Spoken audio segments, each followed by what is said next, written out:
It's been almost 395 years that Spanish missionaries came here in Calambaguan, or now known as Cagayan de Oro City, to persuade many Cagayanons to embrace Christianity.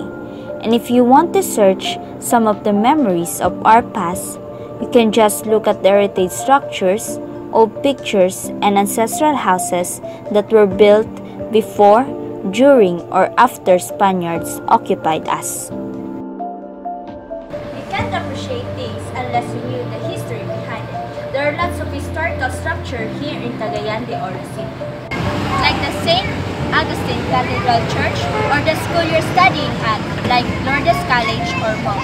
These are only few if you really want to know Cagayan de Oro City. Let me ask you a question.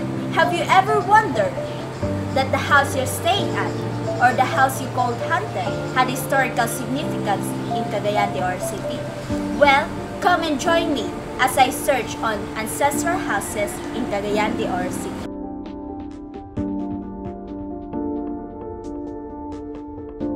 This is Casa del Chino Igloo. This was located here in the corner of Vela Street and Hayes Street. This house was considered as the oldest house built here in Cagayan de Oro City. This was erected on 1882 by the Sia family, the first Chinese migrants in Cagayan de Oro. This was said that Filipino missionaries made their gather here for the Fiesta National Parade in January 10, 1899. Its original exterior has changed due to renovation. According to my research, its original structure was built out of bricks transported from China. And from this house, Sia Igwa built the Chinese family with the most number of descendants in Cagayan. Later, Sia Igwa himself participated in the patriotic activities of Cagayan during the Philippine-American War. His house subsequently figured as a landmark for those historic events. On April 7, 2000, the National Historical Institute of the Philippines recognized Sia Igwa's patriotic contribution by installing a national historical marker at the house.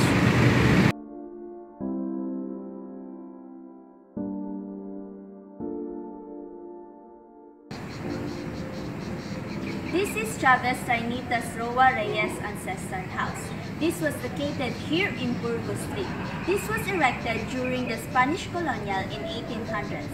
According to my research, Mr. Jose Reyes Everrientos is the owner of this house. He was a member of the Philippine Independence Mission in the U.S. in 1919, and who was earlier Misamis governor in 1930. In the 1930s, his wife Mrs. Renita Roa Reyes had the house rented to Bishop James Hayes after his appointment as first bishop of Cagayan, and so the house became a temporary bishop's palace. Hayes installed quilted canvas on the ceilings. Today, the house is in dilapidated state. Still to be found are hardwood round timber posts topped by exposed beams with intricate carvings.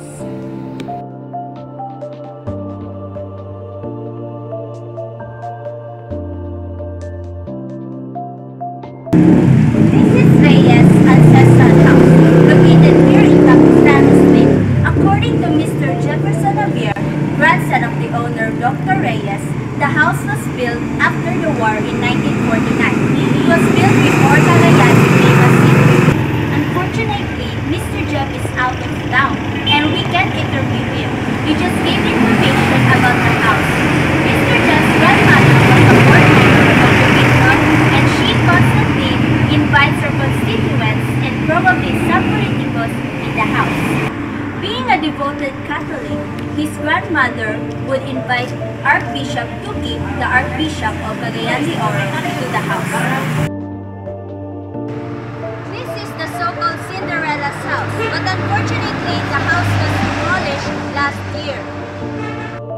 According to Mr. Ruel Omania, a resident near this White House, it was built long time ago, maybe during World War II. It became a camp of Japanese. The original owners were dead, and the new owner of the house is one of the owner of famous hospital in Cagayan de Oro City, the Sabal Hospital. The children were already on the United States, so Mr. Rowell doesn't know the reason why it was being demolished. This White House was known for its unique structure. Sadly, the house was fully demolished last year.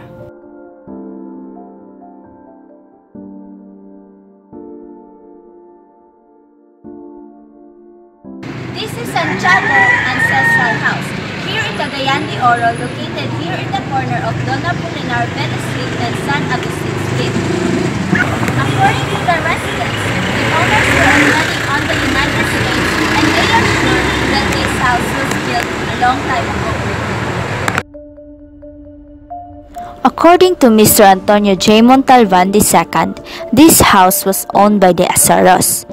It was recently renovated along, lives faithful to its original design. This house figured during World War II when it was said to have been occupied by Japanese troops. Whatever style, structure, or appearance the ancestral houses had, it is the history of the house really matters. Preservation is a strong word that means action. Preserving ancestral houses and things reminds us the history of our beloved nation. By this action, it will enlighten new generation to take good care and give values to every little thing that our ancestors left to us. This is Shelly Labeta, and this is history.